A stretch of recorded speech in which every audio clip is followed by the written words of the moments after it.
Mr. MB sent this article, and I found it curious, to say the least, given all the attention that the little Martian moon Phobos generated a few years ago.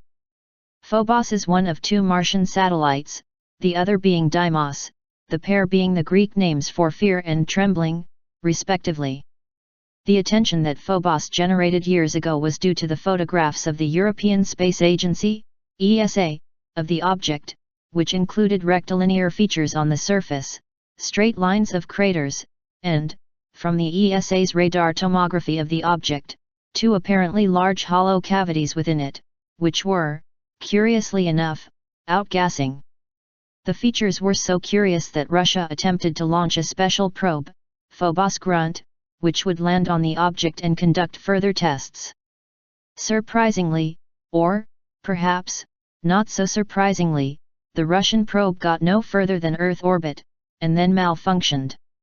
If you'll recall, the malfunction itself summoned its own speculations at the time, including statements from Russian generals that in fact the probe had malfunctioned due to corrupted computer chips, and strong radar interference during its launch.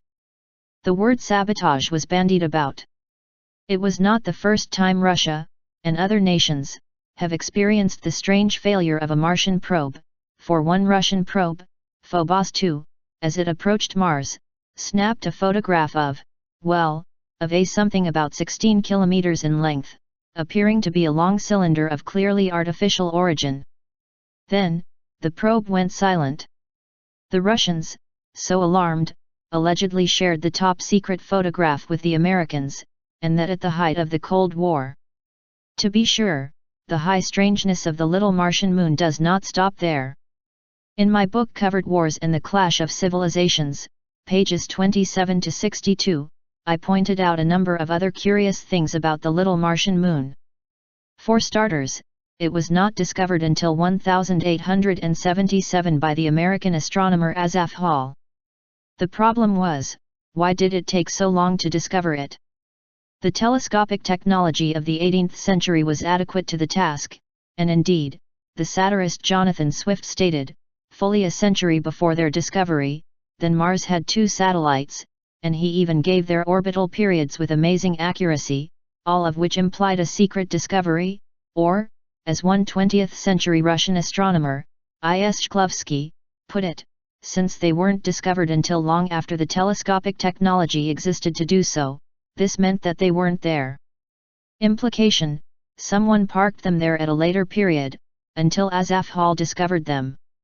So, in that context, consider the article Mr. MB shared with me. NASA probe narrowly avoids collision with Martian moon Phobos. Clearly, in the picture, if one looks carefully, one can see the rectilinearity of surface features, a faint line of craters, and so on.